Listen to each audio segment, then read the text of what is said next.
Welcome back to the Sandy Hahn podcast. This is episode 18, and I'm very excited about this, how it's come together. Sometimes things in life happen, and it works out for the better, because I had a friend of mine who was supposed to be on today. He had to reschedule for next week, and then Monday night, and I was just planning on coming in by myself to do another one.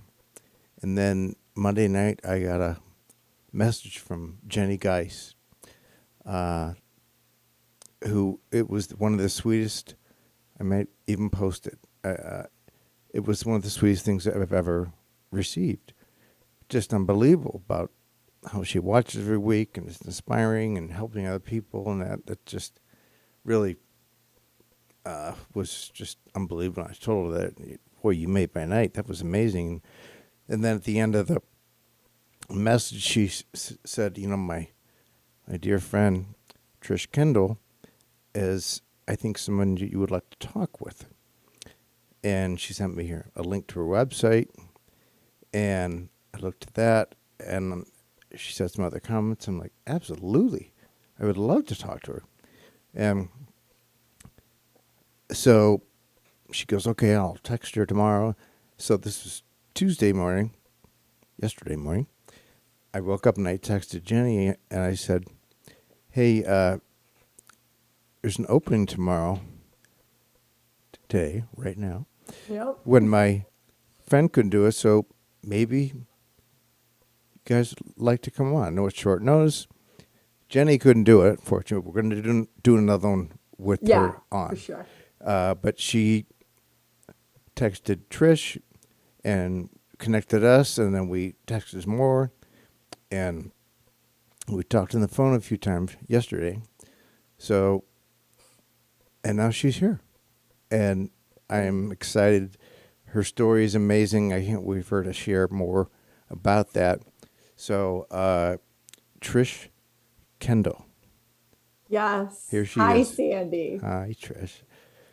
It's just really cool that you're here. I mean, so Jenny and I, so you and I were just chatting about this a little bit. Jenny and I just got off the phone. First off, Jenny and I talk as many times a day as we possibly can, which lately we've both been so busy, so it hasn't been as much, but we just got off the phone and she was like, she's just over the moon with the two of us connecting. And she is the type of person that she's a connector. So she's like a magnet. She attracts great people in her life. And then she wants to share those people with other people. And so that's what she just did with us.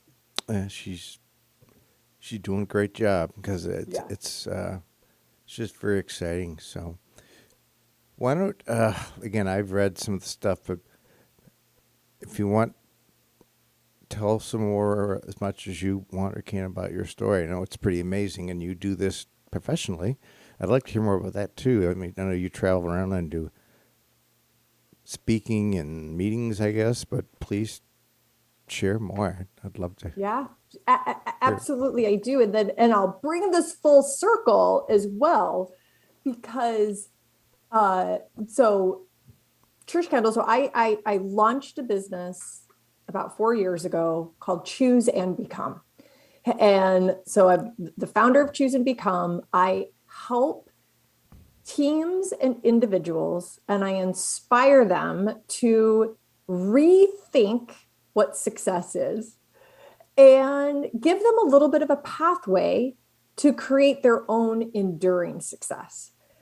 And this all just started from my own journey of what I consider being in just the pit of all pits of despair, like truly just being in the pit of despair in my own life many, many, many years ago, and going through my own journey and learning that through the power of choice, and Sandy, you and I were just talking about this yesterday on the phone, through the power of choice, being able to not only climb out of the pit, but truly climb to the peak of success, where today I'm like Oh my God, am I the most successful person that I know? Mhm. Because I am so fulfilled and I have so much joy and so much love in my life. And I just want to share it with others. And I want to inspire others to believe that no matter what the circumstances or the obstacles or what is in front of you, through the power of choice and through the power of love, we can create our own success. Yeah, it's amazing. And, you know, when we talk to me, you're obviously doing it, but I've been, I mean, it's not the same path, but there are some similarities because Right. I had, you know, 6, 8 months ago, last August, September, October, more September, October, I had given up. I was done. I felt like hell. I was in the hospital with pneumonia. Couldn't move for a week. Got home and then had the issues with withdrawal from Klonopin and steroids, and I've talked about all that process in one of the other episodes, but I got through it, got out of the abyss I was in when I was convinced I was dying and had given up. I was prepared. I'm done. I didn't. I didn't give up in the sense that I would never thought about harming myself, but I didn't want to live like this. It was that awful, and but I got through it slowly, and I told you about the process of doing that. It started slow, with Adderall, which changed my life, got me moving again, and then meditation, and that was absolutely amazing. And that's what inspired me. After the first meditation event, I went in Mexico with Dr. Joe Dispenza, and I got back. People were asking me how to go, and I was different. It changed me, and I'm never going back. And when I tell them about it, they were just like, "Wow, that's amazing," And I was talking to strangers. Anyone would ask me, I'd just start spilling my guts, and they were like, "Boy, that's inspiring. You should write a book." And I'm like, "Is it felt so good for me to talk about it? It was therapeutic. Like I want to do this more." And so that's how I started the podcast. And I can't believe I'm still here doing it. This is the 18th episode, and I can't believe that I'm here with you. And I so look forward to doing an interview with you. Mm-hmm. Um, I mean, I've thought about this even just since we connected yesterday, and I'll give your audience just a little bit more of the Trish Kendall pit of despair, so that way we can thread it through the conversation. When when I talk about going through my own journey from like destruction to from the abyss, I mean, beautiful word, terrible word, but I understand it. yeah, My journey to it go applies from the abyss to this to the peak of mountaintop. success. Yeah, right. For me, it's for sure started with a childhood that was uh, just totally destructive from childhood sexual abuse by my own dad for a very long time, from the time I was a little girl until I was 13. Mm. But that was coupled with, and I don't mean to make that like, oh, that's small and over here. It's huge and it's big and it impacted my entire life. But it was compounded. The effects of that was compounded by my mom, who suffered a nervous breakdown when I was little, and her inability to like be there for me. And then it was compounded with the fact that my dad forced us to move all the time. So I was always the new girl. I never was able to connect with people. I didn't have a community. There were no teachers to connect with. And no church members to connect with and all that stuff. What And the what yeah, what did he do for a living? Like, why did he move? Or was it moving because of great. people figuring out? Yeah, like any job he could take. So everything from driving a frozen food truck to working at a meat market to working at a grocery store. There were many, many years where he was a truck driver. So whether it was a short haul or he ended up being a long haul truck driver. And when I grew up, I thought that we moved around all of the time because of that, because he was going to just take whatever job he could take. We were incredibly poor. When I reflect on it, as I've gone through my own maturity, when I reflect on it, I'm like, you know what? He had a strategy. And whether it was subconscious or conscious, and that was to make sure that community never formed, that there was never a sense of love and trust for me to be able to tell anybody what was going on, or for anybody to observe and ask and inquire about what was going on. And so we just really lived in a very isolated, like controlled vessel of my dad vessel. Did you have brothers or sisters? Yes. So I'm the youngest of three. I have a brother who's 15 months older than me, and then my sister who is 5 years older than me, my sister Maria.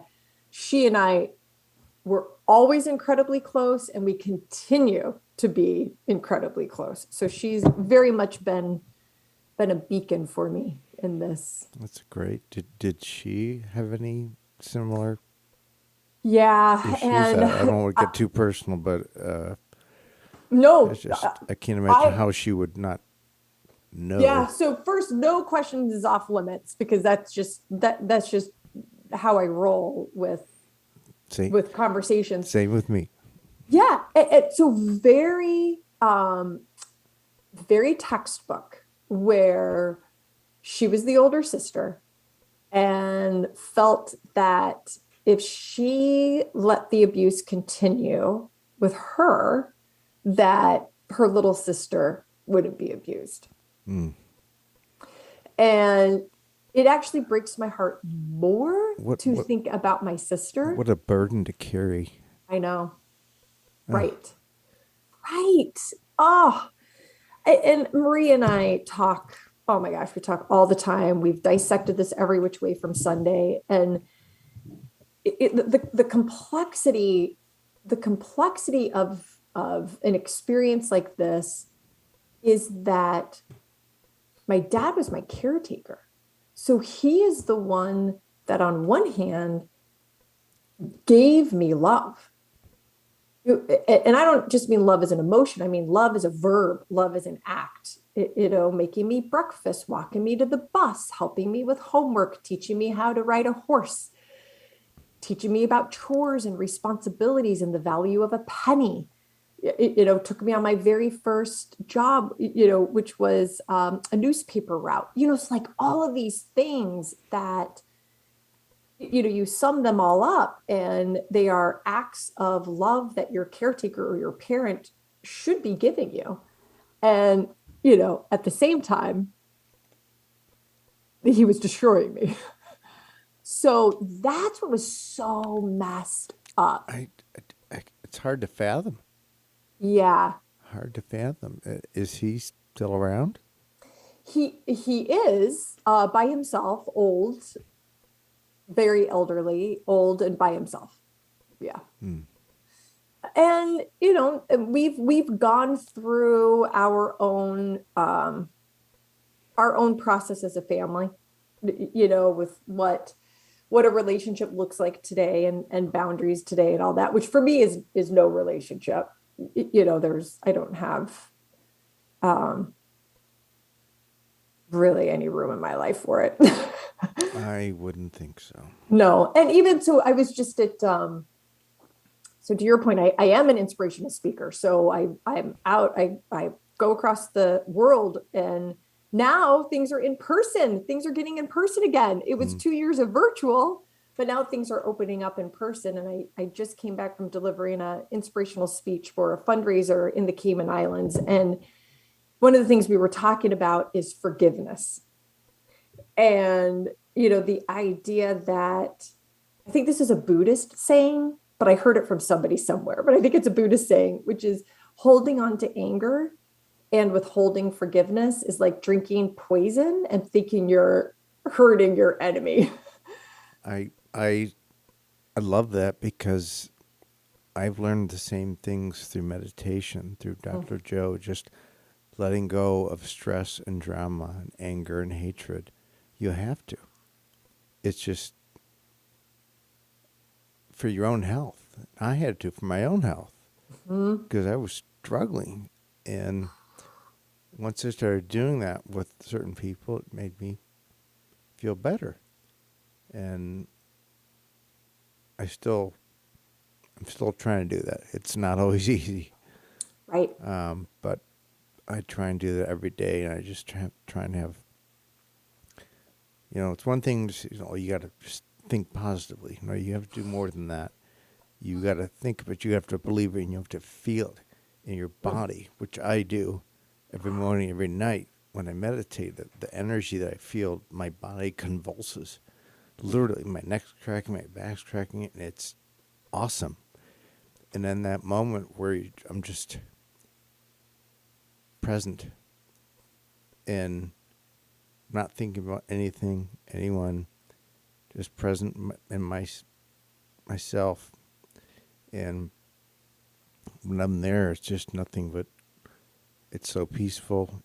All you think about is love and gratitude. And when you get to that spot, that's where miracles can happen. And they have. And, this is one, quite frankly, last weekend I was meditating and it's just like, it felt really good. I'm like, something's going to happen this week. And I've done that other weeks. I don't know what it is. I'm not trying to make it happen.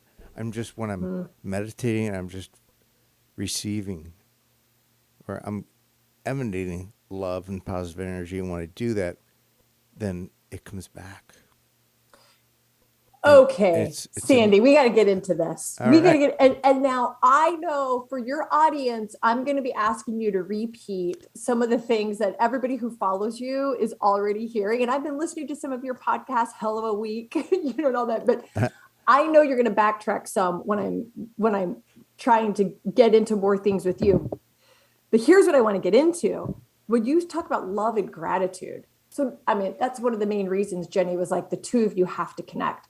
For me, going through my journey, for me, a lot of people get hung up on and think about my journey through recovering from sexual abuse, or my journey through recovering from drug addiction, because I was a very, very terrible crystal meth, like needles in my veins, drug addict a long time ago. For me, that wasn't my journey. Those were important parts of my journey that I had to get through. But my journey was going from the loss of love, learning as a little girl that I couldn't give love and I couldn't receive love, and how that impacted me for 25 years. And then getting to a place finally, through the power of choice, I'll say this a gazillion times, finally getting to a place where I realized love is a choice. And it's my choice to give it all, and it's my choice to receive it all. So with that as my own foundational philosophy, I hear you talk about meditating and going through the meditating practice and feeling the physical manifestation of that through love and gratitude. I want to hear, like, how long did it take you to get there? That's a good question. And just one of the points you made about changing, making a choice, which is a big part of what this helped me do. And I play a song called Change Your Mind by Sister Hazel on some of my podcasts. I love it because the song is about if you want to be somebody else, change your mind. And it's so profound, and was to me, it's a great song I love forever, but then it took on a new meaning once I started meditating. And it was not easy. Be honest with you, meditation, some people are like, I tried it, and initially it took me a while, and it's frustrating because you try and get into a mode where you're got my earphones on, I'm laying down at night, close my eyes, trying to get into the mood, get into the zone, and then all of a sudden, I'm thinking of doing it, and all of a sudden I'm thinking about something, and it's just, what the hell am I thinking about that for? No reason. I was like, where'd this come from? And you go, get it. You got to do that a lot. I still do. But I've gotten much better at it. But it took, I've been doing this. I started back in November. Okay. It was the month before I was going to see Dr. Joe Dispenza in person in Mexico, the first week of December. So I started listening to his online courses that he wants people to take before they go, and trying to meditate. And again, it's hard, but I started just trying to go real slow and just close my eyes, and I just started doing my own meditation because I didn't really know how to really do it because I didn't see him in person. I'd read some things, watched some YouTube videos, but I didn't know what energy centers were, or chakras, as people like to call them. And I just started trying to do it on my own, from starting from the top of my head, my brain, going through every part of my brain, my body, in detail. Neck, back, heart, down my feet. And I found first, and I did it the next day, I was focusing on my knees. And I was like, feels a little better. And so now I want to do it more. So I kept doing it more, and it kept helping. And now it's not like it's nothing going to happen overnight. It takes time, but you got to commit to it. You got to do it every day. And I do.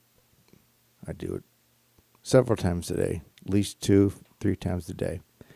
And you got to commit to it. And when you do that, and we really believe and experience a future life that you want, it starts to, you're experiencing it in your meditation, and then you're feeling it. You're feeling that joy of that future person, that life that you want to be. And then all of a sudden things change. They change mentally, they change physically, and they get better. But it's just a little bit every day. But when you keep doing it, like I have for now, it's June, and I've been doing it, since November, but October, then I started getting good at it when I learned. Because when you're there at this event, it is intense. And it's long days. I had to be there at 6 a.m. pretty much every morning. And we'd go till 7 p.m. at night. And that's hard for me to get up in the morning. But I'm there. It's like I'm a little kid going on a, road trip. You get to skip school while you're up in the morning. You're like, I'm ready to go. And that's what it was like. And then even one morning, I had to be there at 4 a.m. Brutal. I didn't think I was going to make it, but I did. And it was amazing. 4-hour meditation that morning. Wow. People are like, oh, you go and Calm or one of these other things, which are nice. Do like a 5-10 meditation. Really? I went at 4 a.m. and did 4-hour meditation. Okay? Wow. Don't talk to me about this other stuff, but it's so cool. And there's so many of the details that are cool, but I didn't know what I was doing. I didn't know about energy centers, but I had somebody who taught me about what it was. Stephanie, she's amazing. And once I learned that, and I slowly started figuring out how to do the breathing properly. So Monday I didn't know what I was doing. Tuesday, difficult time. And then Tuesday night, I don't remember it clicked. I did the breathing and felt this energy around my body. I felt it. And then, that day there's people up on the stage meditating and they're all convulsing and like, this is weird. And 2 days later, I'm doing the same thing. I'm on the floor going, oh, and now we do it every night, every morning. And, when people see me meditating and convulsing, it can be a little alarming. My brother-in-law, my wife's not used to it, but my brother-in-law saw me once we were in Florida, and I was meditating, and he walked by the room, and I'm just like, I'm making noises and grunting, and my body's... Wow. And he later asked me, "Is he okay?" Like, oh, he's just meditating. And then we talked about it later. Yes, I probably should have warned you. If that happens, I'm not having a heart attack. I'm just feeling this Wow. energy go through my body. It's unbelievable. And I did try to do a mini meditation a few episodes back just to get people started. But eventually I'm going to get really deep and share with people what I do and how it's feeling. I try to do it while I'm meditating on the episode, but it's the bigger ones when I go deep. I can't talk during them because it's so. But I would like to do one and then sort of rewind it and talk through and say, okay, here's what I'm feeling here. Here's what I'm feeling here, because it's amazing. Yeah. And you could just like record over it, go through the meditation process or practice and then come in. Yeah. And this is what I was feeling this. And you're like breaking it down for people. Yeah. I want to do that. I think that would be helpful to people. Well, so something that you said around, everything you said around deliberate practice. Oh my gosh, deliberate practice is something that I've had to become deliberate at practicing. Like literally, deliberately practicing being deliberate. There's so many times when I'm speaking or facilitating workshops or just having these conversations, people will ask me, what are some of the ways that choosing to give love and to receive love, how does that show up? How does that manifest itself? And I'll always turn that question around to the person who asked me, because I believe that it shows up differently for different people in different settings and different situations. And so I have stories that I tell about how it's shown up in my life through action. But what I want to say here is that a lot of times people will think, oh my gosh, at the point of time Trish chose to finally give all her love, and I was 45 when that happened, and it was an action that I didn't have to ever choose again. And that's so not true. It's that each day I get to choose in every interaction that I have. I get to choose how I show up with you, Sandy, right? Like we get to choose the spirit in which we show up together. We get to choose if we're withholding. We get to choose if we're accepting. We get to choose all of that. And for me, it just happens to be over the last, 5, 6, 7 years, I have deliberately practiced love as an action and not withholding and not being guarded and wanting to not only give my love from an action standpoint, whether that's listening to somebody, whether that's sharing, whether that is asking for help, however that shows up. And I'm deliberate in receiving the love that others want to give me versus the, no, I got it. I'm good. I don't need your help. You know, I'm okay. So it's not like all of a sudden it just happened and then it's not a choice anymore. It's deliberate practice. And Yes. sometimes I do well and sometimes I don't. It's also a choice of how you respond, how you choose to respond when something else happens that's out of your control. For sure. And a lot of people just automatically like get anger, and it's like, all right, relax, you know. And I try and talk. Sometimes doesn't work with people. Like, no, don't tell me to calm down. But then eventually, it's like, again, stress for me, quite frankly, now is a choice. And I can find the good in just about anything. But again, it took going through hell to be able to do that. But now that's what I try and practice every day. How I'm totally going to ask you some of these questions again when because I want you on my Choose and Become interview series. But one of the things I've been thinking about is how has success, like the definition of success, evolved for you over time, today versus yesterday? Yeah, great question. Success for the majority of my life, I thought, was just money. Just trying to make a lot of money, and the stress that goes into that. Because I would try and do things and it didn't work out, and then I'd do other things and that didn't work out, and try and take shortcuts and that didn't work out, and then I'd go into a lot of debt trying to start these new little businesses or ideas, and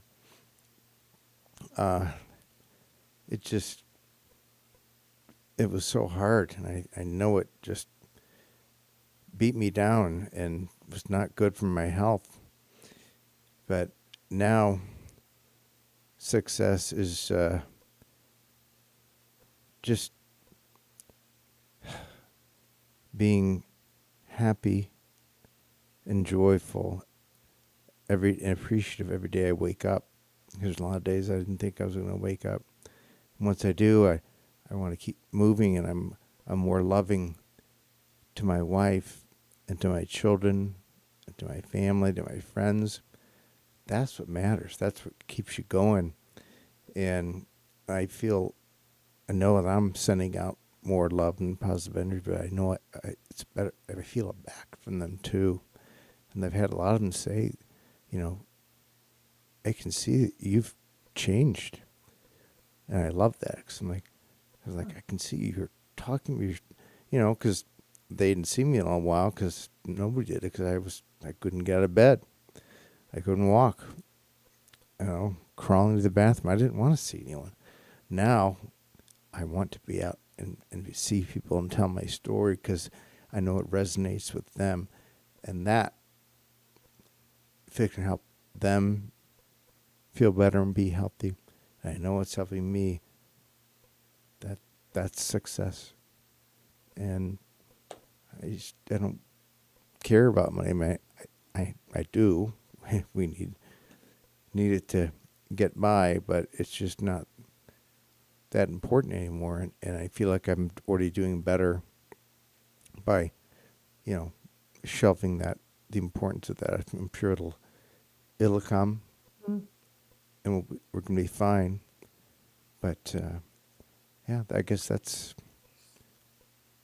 a long answer, but that's It's obviously hits my heart. And the thing about you and your definition of success today and what you're doing is that it also fuels the success of those around you. What you are doing and the love that you're giving and that you're feeling and that you're receiving and even just the way that you articulate interacting with your family and friends, that has to drive their success and their feeling of joy and completeness. Well, I know it has. I don't say that arrogantly. I say it because they're telling me. Mm-hmm. They're texting me. They're messaging me. I get so many comments and texts and messages. on Facebook from people I hadn't seen or talked to in 40, 50 years. Wow. And now one lady, she's amazing. Laura Cassiopo went to her husband Jeff. Amazing. My wife and I went down there, spent the night with some other couples at their house. We had such a good time. And I literally hadn't seen her for 40 plus years. But the message she sent was so moving that, then we just started texting. I said, and I can't tell you how that makes me feel. And not just Laura, I mean, she continues to be amazing. She's so generous. But others, a lot of other people that I went to high school with who were texting and commenting, and that makes me feel better than anything, honestly. It's amazing. And I want more of it, so I'm going to keep going. See, like it just feeds. Yes. I mean, I know sometimes it sounds corny, but I'm like, love begets love. I also feel the opposite. When I feel angry and frustrated, that grows. It's almost like I can't stop it. I've learned to stop and pause and reset, and learned that it's a choice for how I'm going to react and what I'm going to be. But the more I give love, the more I want to give love, and the more I get it back. But the flip is also true. The more I withhold, or when I get angry, or I'm frustrated, or I'm coming from a place of the world is out to get me, because that still creeps in sometimes. Hey, believe me, I know. Same Right? here. It feeds. So it's like, which one do you want? But now I've gotten good at pausing it. Great. Because there's certain times where having a bad day or not feeling something I can't control. It's just this disease. I get overwhelmed with nausea or overheated or cold, and then I sort of shut it down. I go lay down, close my eyes, put some music, and I just meditate for an hour.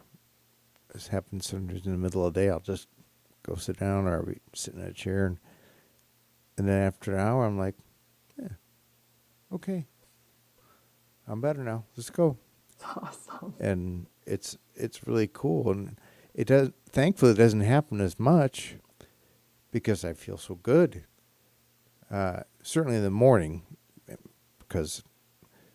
but I'm even feeling better in the morning, sleeping good, and I'm like, all right. And immediately, first thing I do, I meditate.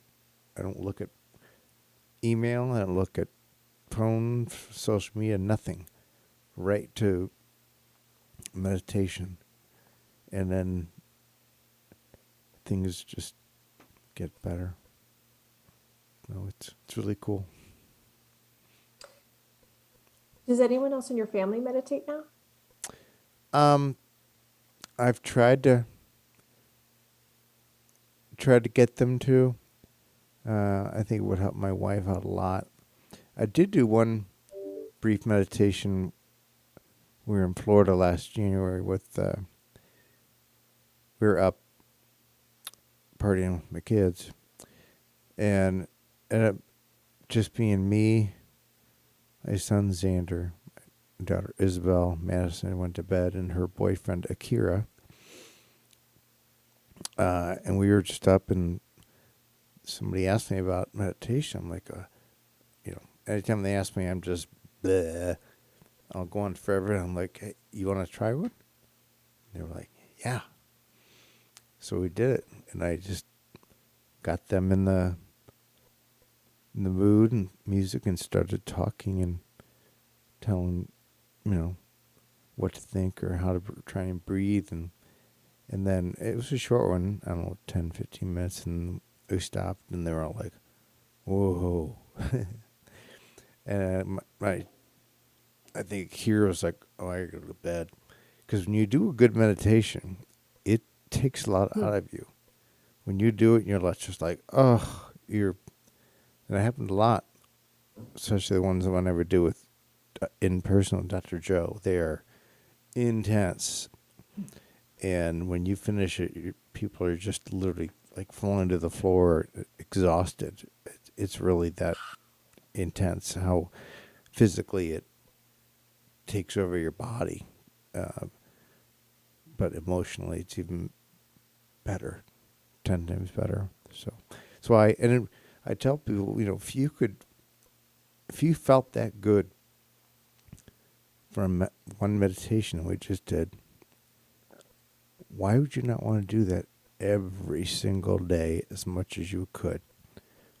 And I know a lot of people are like, well, I don't have time. And I get that, but you can carve out 10 minutes in the morning when you wake up to do it, and maybe 20 minutes at night before you go to sleep. And then you're going to see things start to change in your life. And then you're going to want to do it more. And once you do it more, the whole world opens up. And it's just hard to describe how good that feels. And I want other people to feel that feeling. And it's awesome. And I sometimes ask a similar question. Sometimes it's rhetorical, and sometimes it really is, which is what you just described. I feel that way when I'm going through the actual process of not withholding love. And I know I keep going back to that, but that is my practice of giving all. And I'll ask, how does it feel? How does it feel when you choose to give your love? And how does it feel when you choose to receive? And I'll hear a whole bunch of stuff. And then a question is, then why don't we? Like, why don't we give it all the time? Why? And so with your question, like, then why don't you meditate? Like whatever it is, it's like, why not? Time, it's hard. Yeah, but I get those. But it's a choice. A lot of people say that, but if I'm telling you right now, if you did this, I know it will help you. I know you will feel better. Mm. And if you knew that, why would you not do it? Why? It doesn't make any sense. But I don't know. I can say it till I'm blue in the face to a lot of people, and but I'm gonna keep saying it and keep doing it and trying to get people to embrace it, because I want them to feel what I'm feeling. Mm-hmm. It's amazing. And I'm gonna try and get my wife to go to an event with Dr. Joe, a beginner's one. I think she'll like. I know she wants to. She works a lot, and we have to figure out some dates when we can do it. But I know she'll go. And I know she's gonna love it. That will be a podcast episode. What's that? Wait, that will be a podcast episode when you guys get back together. Oh yeah. Yeah. Oh, absolutely. Well, I did. Oh, you and your wife. Yeah, sure. I did one. Well, I started the podcast after the first event. Then I went back last April to an advanced event in Denver. And I couldn't wait to get back and do the podcast about that. And it was awesome. Just every day I went through every experience, from the morning, different meditations, and how I felt after, and I loved sharing that. That really was awesome. So yeah, I guess to your point, yeah, when we go on one, there will absolutely be a podcast that I'll have her on to share, because I'd be interested to have her share that, because I think it'd be really cool. For sure. And kind of an outsider going in for her first time, her first experience. She might experience some of the same things as you, but she's going to have her own experience. Mm-hmm. It's and different for everyone, but everyone that I met who's done it was like, oh my gosh, it's just there's a lot of people who go, you know, several of these events every year because it's you get something wow. different. You get something different out of it Hmm. every time because his meditations evolve, his presentation evolves, and it's really awesome. I'm looking forward to getting back to see him again very soon. Sandy, I feel like I think that we just have to agree this is part one Oh yeah, there's of, gonna be more, yes, a lot more. yes. As I mentioned it to you yesterday even before we did this, and like I already felt like I'd like this to be like a recurring thing. Uh, you know, however often we can do it, whether it's monthly or same thing. I took my four buddies from high school because we talked just like we're talking, and we just went on and on, and we didn't even touch a lot of other Oh, subjects and stories. And like we're gonna do it again, and I feel the same here. This is so easy. We didn't plan anything. We talked. And I didn't take any notes. Normally, I'm taking all kinds of notes. I didn't want to, and this worked perfectly the way I yeah. thought it would. But again, this is the first one. We're gonna do many more. I'm gonna come on Yeah. your show. We're gonna obviously we have to have Jenny come on. I know the whole thing. And I can't, I mean, I can't wait to, to interview you for the Choose and Become series because there are, I mean, you've just touched on so many of the things, but part of my mission and desire is to, like I said at the beginning, is to maybe motivate or have people reconsider what success is, and then know that you have the power to achieve it no matter what situation you're in. And I mean, come on, Sandy, I think about you and what you have, the abyss you have come out of right now in this current day. And like I can't even imagine that. I can't even imagine. Like you can't imagine my childhood. To me, that's like forever ago. To me, like I have like all this.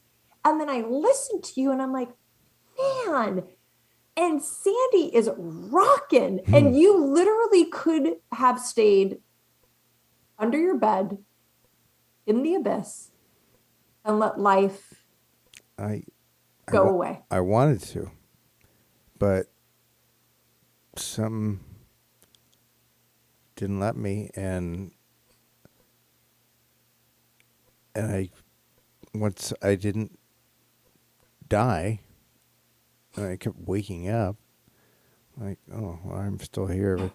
And after 4 days, I'm like, all right, maybe I'm not going to die. And maybe I can start doing things a little different. It just slowly built from there. And I'm never going back. Just, it's not happening. And I'm going to keep doing more of these. And I'm looking forward to doing Yeah. your interview. So I guess we got to figure out when that is. You can Yeah. We'll email we'll we'll what get it. We'll my get it on. For my now, I'm honored that you wanted to have a conversation with me. this is honestly better than I could have expected. Hmm. I'm so looking forward to doing more and learning more from you, watching more of your videos, and hopefully you can watch more of my podcasts. Again, Yeah. some are rather crude. I swear a lot, and I usually have my handy dandy fart machine and tell raunchy stories, but that's just who I I am. know you kept it so like I G-rated know. today. Well, that was for you on I know. honor review, and I will do the same thing when I'm on Mm. your show. I won't be that way, but tomorrow is going to be a different story because Yeah. the my friend who I have coming in is we've been best friends for 35 years, and the stories, hoo, hoo, hoo, hoo, my. I won't tell them all, and No, I'll tune in. and but there are going to be some doozies because I was a complete idiot growing Mm. up, and just was always trying to have fun, make people laugh, and I got in some trouble sometimes. Yeah, I will tune into that. But For now, now I'm going to go take my daughter to her doctor's appointment because yes, we talked about, yeah, right? The work from the home. timing worked out really well. We got Yeah. started a little early. We got to time where now you need to go, which is great. So, uh, thank you so much again. I'm so looking forward to talking more, and I'll just wait to hear from you as far as email when Yeah.